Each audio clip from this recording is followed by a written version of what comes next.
우리 함께 말씀 보도록 하겠습니다. 우리 주님이 우리에게 주신 말씀은 로마서 5장 1절로 4절 말씀입니다. 로마서 5장 1절로 4절 말씀입니다. 제가 읽도록 하겠습니다. 그러므로 우리가 믿음으로 의롭다 하심을 받았으니 우리 주 예수 그리스도로 말미암아 하나님과 화평을 누리자. 또한 그로 말미암아 우리가 믿음으로 서 있는 이 은혜에 들어감을 얻었으며 하나님의 영광을 바라보고 즐거워하느니라. 다만 이뿐 아니라 우리가 환난 중에 즐거워하나니 이는 환난이 인내를, 인내는 연단을, 연단은 소망을 이루는 줄 알미로다. 아멘. 네. 오늘 로마서가 19번째 시간입니다. 오늘 본문 1절을 보면 사도 바울이 화평에 대해서 말씀을 하셔요. 그리고 나서 3절에 보시면 화평에 대해서 말씀을 하신 다음에 그 다음에 환난에 대해서 이야기를 하고 있습니다. 화평과 환난이 어떤 연관이 있을까요? 그러니까 환난에 대해서 사도 바울이 먼저 이야기를 하고 그런 다음에 환난에 대해서 사도 바울이 이야기를 하는데 과연 이 화평과 이 환난이 어떤 연관이 있을까? 오늘은 그것에 대한 말씀입니다. 사도 바울은 로마서 4장에서 의인은 믿음으로 말미암아 산다라고 정의를 했어요. 이것이 로마서 전체의 주제입니다. 그리고 나서 의인은 믿음으로 말미암아 산다라는 이 전제를 구체적으로 1장부터 4장까지 반복적으로 설명하고 있었습니다. 의인은 믿음으로 예수 그리스도의 십자가와 부활 이런 것으로 사도 바울이 계속적으로 의인은 믿음으로 말미암아 산다라는 것을 설명하고 있어요. 그리고 나서 5장으로 넘어오게 됩니다. 이해가 되시죠? 1장부터 4장까지는 믿음으로 말미암아 사는 사람이 어떤 것이다라는 것을 십자가와 부활로 계속적으로 설명을 했어요. 그리고 나서 5장으로 왔어요. 그리고 5장으로 와서 사도 바울이 딱 얘기하는 것이 그러므로 우리에게는 평화가 있다, 화평이 있다라고 이야기하고 있어요. 로마서 5장 1절 말씀 제가 다시 한번 읽어드릴게요. 그러므로 우리가 믿음으로 의롭다 하심을 받았으니 여기까지가 지금 1장부터 4장까지의 내용이에요. 로마서 5장 1절 앞절을 보면 그러므로 우리가 믿음으로 의롭다 하심을 받았다라는 것이 1장부터 4장까지의 내용을 사도 바울이 요약해 놓은 것이에요. 그리고 나서 이렇게 선포합니다. 우리 주 예수 그리스도로 말미암아 하나님과 화평을 누리자라고 선포하고 있습니다. 그러니까 죄인인 우리는 선함이나 율법이나 할례를 통해 하나님과 화평을 누리는 것이 아니에요. 우리가 하나님과의 화평을 누리는 것이 사도 바울이 1장부터 4장까지 이야기한 것, 어떤 착함이나 할례나 율법을 통해서 하나님과 화평을 누리는 것이 아니라 예수 그리스도를 통해 화평을 누릴 수 있다라는 것을 사도 바울이 전제하고 이야기하는 것입니다. 사실 이 말씀을 더 정확히 번역하면 이것이에요. 하나님을 향하여 화평을 소유하고 있다라는 것이에요. 그러니까 화평해야 된다. 우리가 앞으로 노력을 해서 화평하자, 화평을 이루자가 아니라 이미 화평하고 있다라는 것입니다. 화평을 우리가 이미 가지고 있다라는 것이에요. 우리가 에베소서 2장 14절을 보면은 그리스도는 우리의 화평이시다라고 말씀하고 있어요. 그러니까 우리가 하나님을 향해서 화평을 갖고 있는 것, 화평을 소유하고 있는 것, 이것이 무엇이냐면 어떤 것을 이야기하는 것이냐면 우리 사이에 예수 그리스도가 있다라는 것입니다.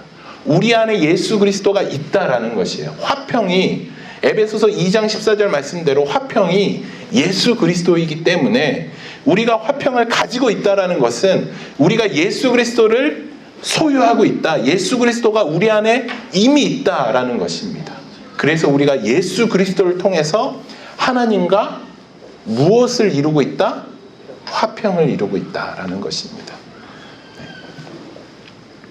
로마서 이것을 로마서 5장 1절은 우리가 이미 화평을 소유하고 있다, 가지고 있다라고 말씀하고 있어요. 그러니까 예수 그리스도 때문에 우리가 내 안에 예수님이 계시기 때문에 우리는 이미 화평을 소유하고 있다. 이것을 갈라디아 2장 20절은 이렇게 말씀하고 있습니다. 내가 그리스도와 함께 십자가에 못 박혔나니 그런즉 이제는 내가 사는 것이 아니요 오직 내 안에 그리스도께서 사신 것이라. 이제 내가 육체 가운데 사는 것은 나를 사랑하사 나를 위하여 자기 자신을 버리신 하나님의 아들을 믿는 믿음 안에서 사는 것이다. 주님이 내 안에 계시는 것이 내가 죽음으로 예수 그리스도와 십자가에 못 박혔나니 부활과 십자가와 부활을 통해 우리가 그 믿는 믿음을 통해 화평이신 예수 그리스도를 이미 소유하고 있는 것, 그것이 바로 우리라는 것입니다. 그런데 제가 이렇게 여러분들의 기도를 들어보고 또 사람들의 기도하는 것들을 보면 어떻게 기도를 하냐면 지금 나는 아무것도 안 가진 사람처럼 기도해요. 성령님을 부어주세요. 물론 맞죠. 하늘의 신령한 복을 주세요. 하나님 뭐 주세요. 하나님 이것 주세요. 이렇게 아무것도 안 가진 사람처럼 기도를 해요. 근데 여러분, 중요한 것은 이미 우리는 가졌습니다. 이미 우리는 소유했어요. 하나님이, 예수님이 승천하시면서 너희에게 선물을 주겠다, 보혜사 성령님을 우리에게 부어주셨어요. 우리가 성령님 부르짖는다고 성령님이 오시는 게 아니라 이미 믿음을 통해서 여러분 안에 성령님이 계세요. 에베소서 말씀에 의하면 우리는 하늘의 신령한 것을, 신령한 복을 주세요, 복 주세요, 그리고 헌금하고 착한 일을 하고 해서 복을 받는 것이 아니에요. 하나님 앞에 복을 구하는 것이 아니에요. 우리는 에베소서 말씀에 의하면 우리는 이미 하늘의 신령한 것이 너희에게 주어졌다라고 말씀하고 있어요. 여러분 가운데 있어요. 우리의 기도가 어떻게 바뀌어야 되냐면, 하나님, 내 안에 있는 이 신령한 복이 내 삶 가운데 나타나기를 소망합니다. 내가 그 복을 받은 사람처럼 살기를 소망합니다. 이미 갖고 있어요. 성령님이 여러분 안에 계세요. 하늘의 신령한 모든 복이 여러분 가운데 있습니다. 하나님의 아버지, 아들 된 그 권세, 그 능력이 여러분 가운데 있어요. 이미 있다라고 성경은 말씀하고 있습니다. 여러분, 이 능력을 사용하셔야죠. 아무것도 가지지 않은 사람처럼, 그렇게 빈곤한 사람처럼 사는 것이 아니라 이미 받고 있는, 또 이미 누릴 수 있는 이 복을 여러분 누리시기를 소망합니다. 그렇다면 우리가 가지고 있는 이 화평을 누리는 게 뭘까? 과연 이게 누리는 게 뭘까? 제가 이걸 어떻게 설명을 할까? 참 고민을 했습니다. 이 부분에서 여러분들에게 화평을 누리라, 이것을 어떻게 설명할까 생각을 하다가 제 짧은 걸로 얻은 것은 에덴 동산인 것 같아요. 에덴 동산. 창세기 2장은 어떻게 시작을 하냐면, 창조의 대략은 이러하다라고 시작을 해요. 그러니까 창조의 대략, 그러니까 창조의 요약이 2장에 기록되어 있어요. 창세기 2장에. 제가 다 설교를, 강의를 했던 내용입니다. 네, 처음 듣는 것처럼 저를 바라보지 마시고. 네. 그러니까 창조의 가장 엑기스, 그러면서 창조의 대략, 창조의 요약은 이것이다라고 하면서 창세기 2장에서 뭐가 등장을 하냐면 에덴 동산이 등장을 해요. 그러니까 창세기 엑기스, 창조의 엑기스가 뭐냐면 에덴 동산이에요. 창조의 엑기스가 가장 중요한 것이, 에덴 동산에는 아무것도 입지 않은 하나님의 형상으로 창조되어진 인간이 살았어요. 인간이 살았어요. 하나님이 이걸 어떻게 표현했냐면, 하나님이 온 천지를 창조하셨잖아요. 그러면 하나님이 창조하신 온 천지에, 하나님이 창조하신 그 창조물에 인간이 살았다, 인간을 두었다라고 하나님이 그렇게 말씀하시지 않아요. 창세기를 보면. 창세기를 보면 어떻게 하나님이 말씀하시냐면, 하나님께서 인간을 에덴 동산에 두었다라고 말씀하셔요. 그러니까 에덴 동산이 굉장히 중요한 의미가 있다라는 것이죠. 그러니까 에덴 동산은 무엇일까? 과연 에덴 동산에서 하나님은 또 사람은 무엇을 했을까? 제가 생각할 때 아담은 에덴 동산에서 하나님을 만났을 것 같아요. 당연히 만났겠죠. 만났죠. 그리고 하나님과 함께 동산을 거닐며 하나님이랑 이런저런 대화도 주고받고 하나님이랑 즐거운 시간을 보냈을 것 같아요. 그리고 하나님께서 인간에게 명하신 다스리고 지켜라 이 말씀에 순종하며 살았을 것 같아요. 그것이 바로 에덴 동산 안에서의 아담의 생활이었던 것 같아요. 아담과 하와는 자유롭게 하나님을 만나고 하나님과 대화하고 그리고 하나님께서 명하신 그 일을 아주 기쁘고 즐겁게 수행했을 것 같아요.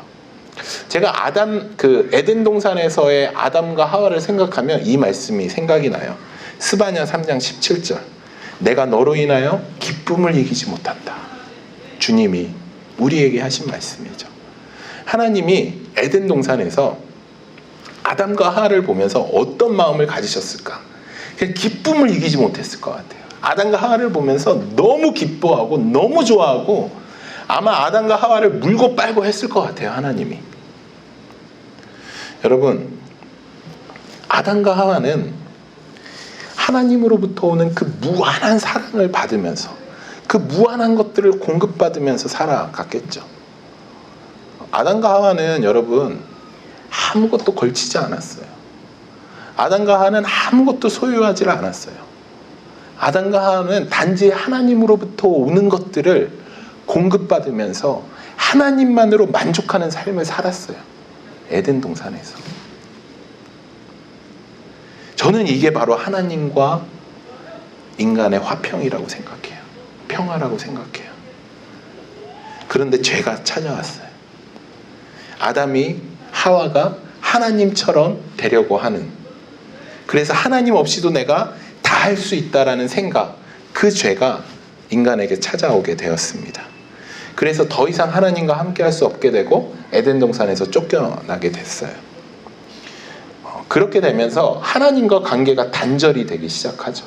죄로 인해서 하나님 없이도 살아갈 수 있다라는 그 아담과 하와에게 하나님과의 단절이 이루어지게 되죠. 하나님으로부터 무한하게 공급받던 그 사랑, 무한하게 공급받던 그 수많은 것들이 끊겨지게 되자 다른 것이 필요했어요. 인간에게 다른 무언가가 필요하기 시작했습니다. 그래서 점점 세상에 가치관이 들어오게 되고 죽음에 대한 공포가 그들에게 다가오기 시작했습니다. 그래서 자신들을 보호해야 할 무언가가 필요했어요. 옷이 필요했고 성이 필요했고 그리고 바벨탑을 쌓음으로 자기네 것들을 지켜야 되는 그런 죽음의 공포로부터 자기들을 보호하는 그런 마음들이 생겨나게 됐어요. 그 마음의 화평이 깨진 거죠. 여러분, 화평을 누린다. 저는 이런 것 같아요. 아담이 가진 것이 아무것도 없었지만, 심지어 입은 것도 아무것도 없었지만 하나님만으로 만족했어요. 주님만으로 만족했습니다. 주님과 함께하는 것으로 충분히 기뻤고 감사하고 행복했다라는 것. 화평을 누리는 삶은 하나님만으로 만족하는, 하나님만으로 충분히 기뻐하고 만족하는 삶인 것 같아요. 여러분, 혹시 화평하신가요? 혹시 평안하신가요? 바울은 이 화평을 이야기하면서 이제 3절에 가면 무엇을 이야기하냐면 환난에 대해서 이야기하고 있습니다. 이것이 의미하는 게 뭘까요? 그러니까 이 화평이라는 것과 환난은 연관이 있다라는 것이죠. 사도 바울이 화평을 이야기하고 환난을 이야기했다는 것은 이 두 가지가 연관이 있다라는 것입니다. 우리가 환난을 경험하는 것은 우리에게 화평이 있기 때문에 환난을 경험하는 것입니다. 그렇다라고 사도 바울이 이야기하는 것이에요. 우리의 환난은 예수 그리스도의 십자가와 부활을 더 경험하게 해요. 그리고 더 나아가 4장에서 제가 이야기한 것처럼, 지난주에 이야기한 것처럼 아브라함의 믿음으로 나아가게 하는 것입니다. 그래서 예수 그리스도의 화평을 잊지 말고 십자가를 의지하고 환난을 즐거워해야 된다라는 것이 지금 오늘 5장에 나타난 말씀입니다. 믿음은 예수 그리스도를 향해서 예수 그리스도를 닮아가는 그 완성되어져 가는 과정입니다. 우리에게는 이것이 능력이 되는 것이죠. 하나님께서 은혜로 주신 이 믿음이 우리 삶 가운데 예수 그리스도를 인해 증거의 삶으로 나타나는, 믿음의 삶으로 나타나는, 그래서 아브라함처럼 살아가는 그런 우리의 모습이 되어야 한다라는 것입니다. 그래서 오늘 본문에서 사도 바울이 이것을 전제하는 것이에요. 너희에게 이미 화평이 있다. 이것을 전제하고 이야기하는 것입니다. 여러분, 우리는 이 사도 바울이 5장에서 이야기하는 이 화평은 세상에서 느낄 수 있을까요? 없을까요? 세상이 이 화평을 우리에게 줄 수 있을까요? 없을까요? 없죠. 이것은 세상에서 줄 수도 경험할 수도 없다라고 사도 바울이 이야기하고 있습니다. 그래서 사도 바울이 이렇게 말해요. 하나님과 화평이라고 정확하게 이야기하고 있어요. 1절에서. 그래서 예수님도 내가 너희에게 평안을 주노니 이것은 세상이 주는 평안과 같지 않다라고 말씀하고 있습니다. 세상 그 어떤 것으로도 성경에서 말하는 화평, 평화를 줄 수 없어요. 세상에서 말하는 평화, 화평은 다 거짓말이에요. 다 가짜예요. 우리가 성숙하고 변화되고 우리가 성장하고 착한 일을 하고 율법을 다 지키고 할례를 받고 해도 이 화평을 가질 수 없어요. 왜냐하면 화평은 누구라고요? 예수 그리스도이기 때문에. 여러분, 히브리 사람들은 이 화평을 무슨 단어랑 같이 연관해서 사용하는 줄 아셔요? 바로 안식이에요. 안식. 이 화평, 평화를 안식이랑 혼용해서 사용하고 있어요. 그러니까 평화가 이루어지려면, 우리 안에 화평이 이루어지려면 그것이 이루어지는 것이 바로 안식이다라고 말씀하는 것이에요. 그런데 우리는 어떤가요? 우리 삶은 어때요?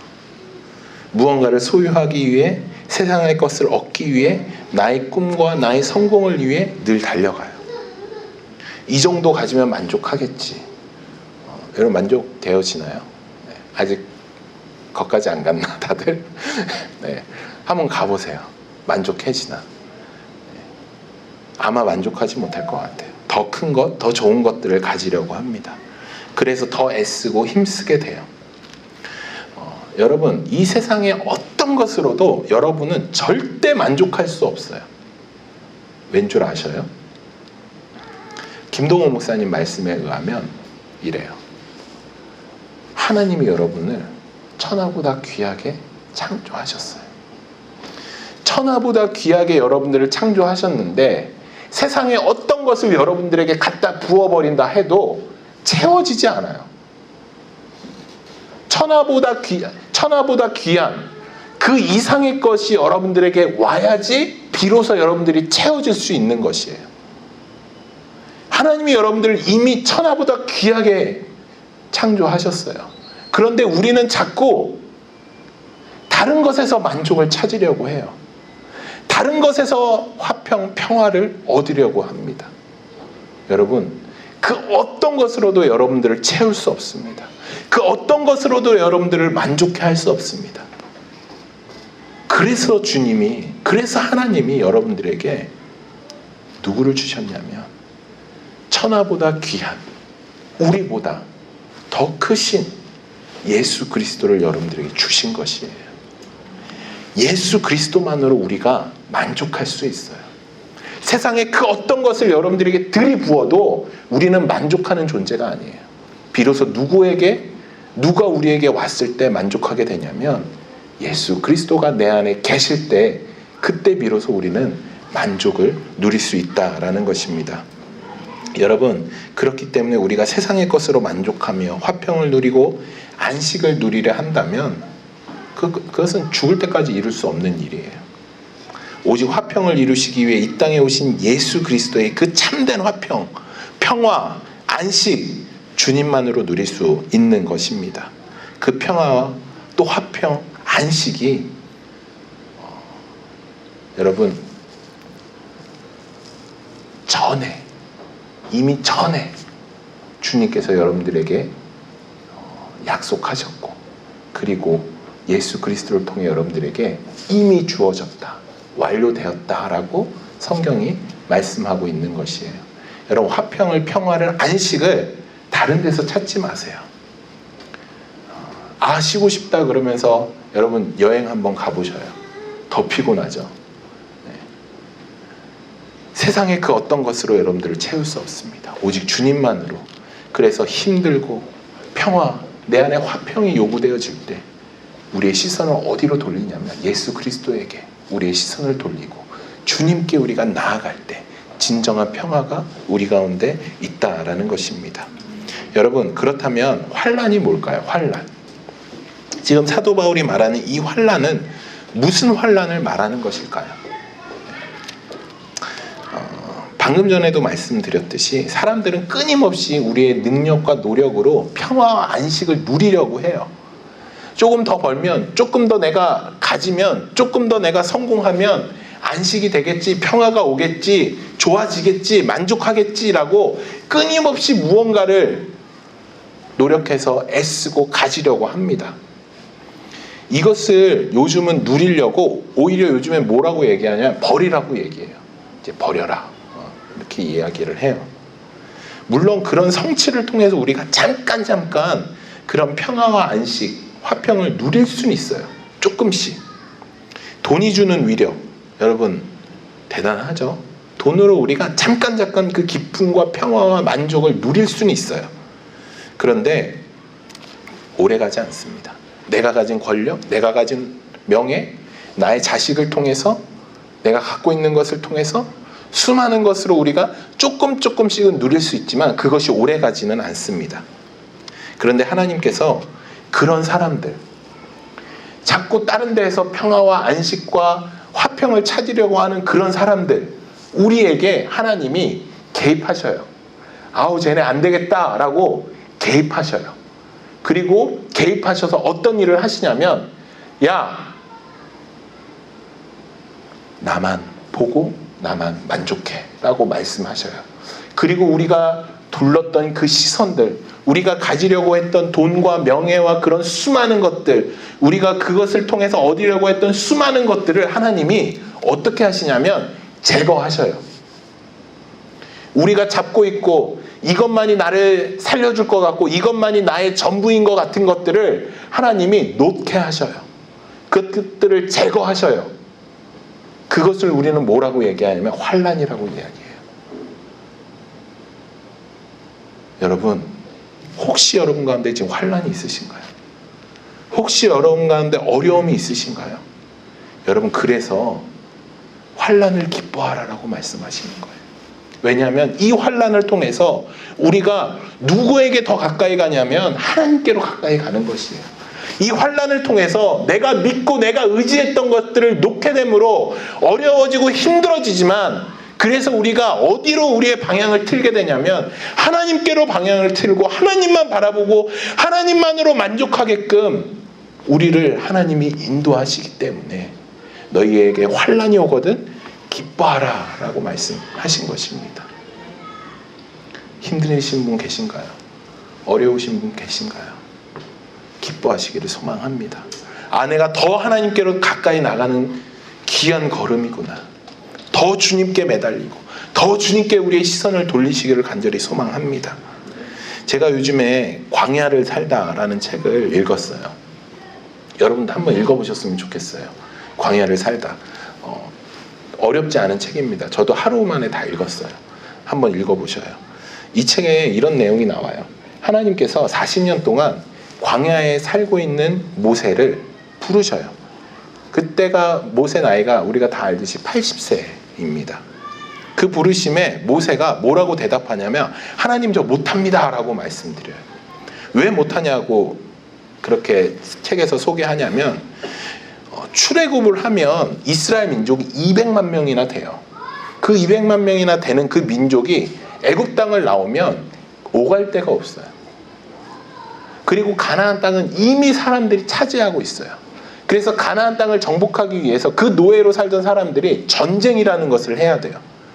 그러니까 이런 상황들 때문에 모세는 아무리 자기가 생각해도 이것은 할 게 못 되는 거예요.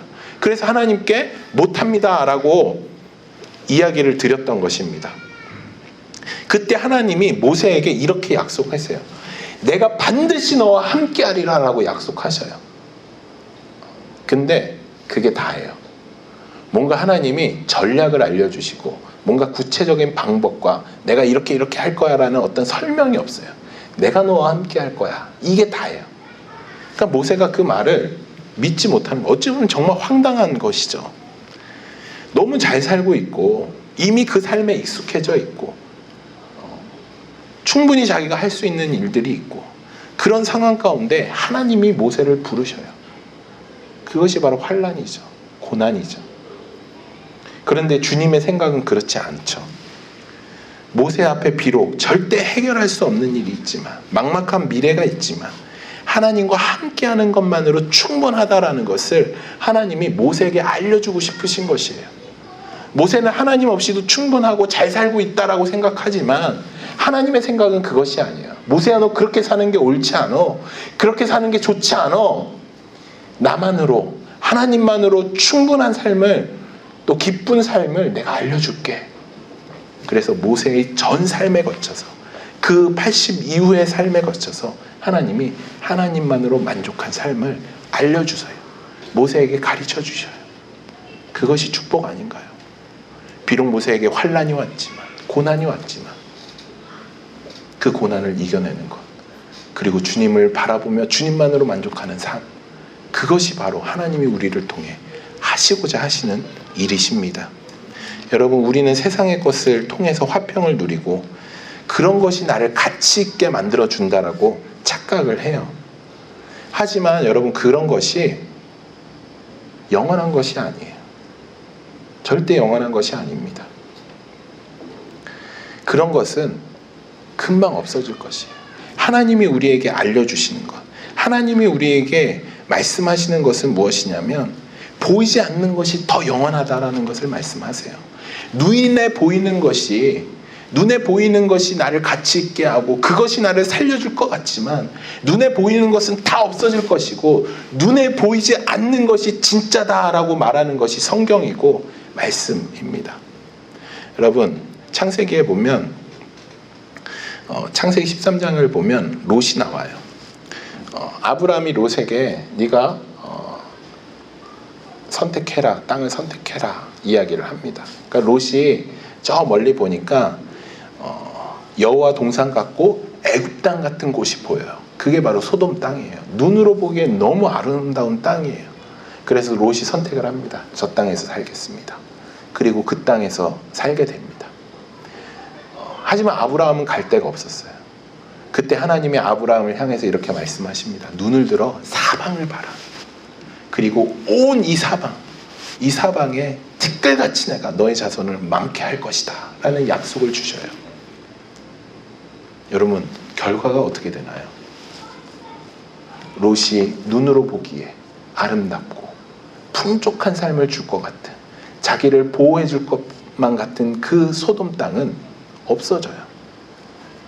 그리고 눈에 보이진 않았지만 하나님의 약속, 모든 이 땅 가운데 너의 자손을 티끌같이 많게 하리라 라는 이 약속의 말씀은 지금 우리를 통해 현실화되어 있죠.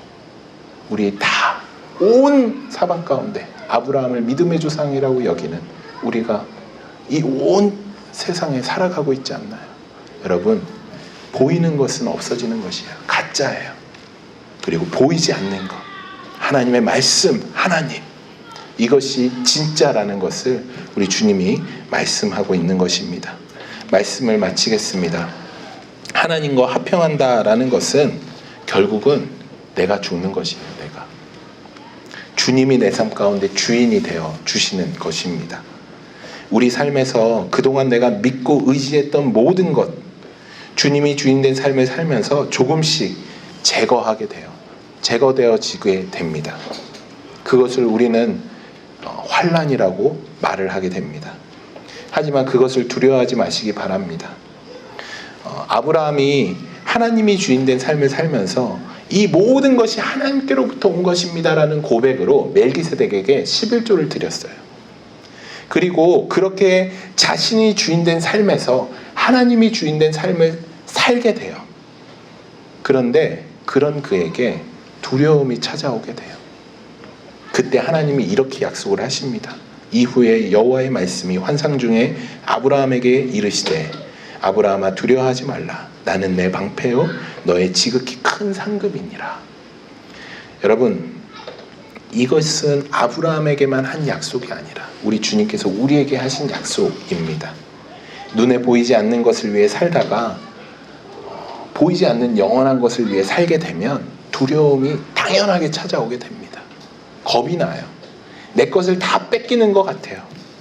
그런데 그런 상황 가운데 여러분 기억해야 되는 것은 눈에 보이는 이런 것이 나를 지켜주는 것이 아니라 눈에 보이지 않는 우리 하나님이 나의 방패시고 나의 상급이고 나의 능력이다라는 것을 여러분들이 경험하시기를 소망합니다. 하나님이 나의 방패시고 큰 상급이십니다. 여러분들이 이미 주님께 이 화평을 소유한 자들이에요. 눈에 보이지 않지만 세상의 것들로 나의 평안과 화평을 찾으려고 하지 마시고 보이지 않는 그 주님 예수 그리스도 내 안에 이미 내주하고 계신 분으로 인해서 평화하시기를, 화평하시기를, 그래서 예수 그리스도를 통해 나에게 화평을 주신 것을 하나님께 감사하는 저 여러분 되시기를 간절히 소망합니다. 우리 이 시간 함께 기도하겠습니다.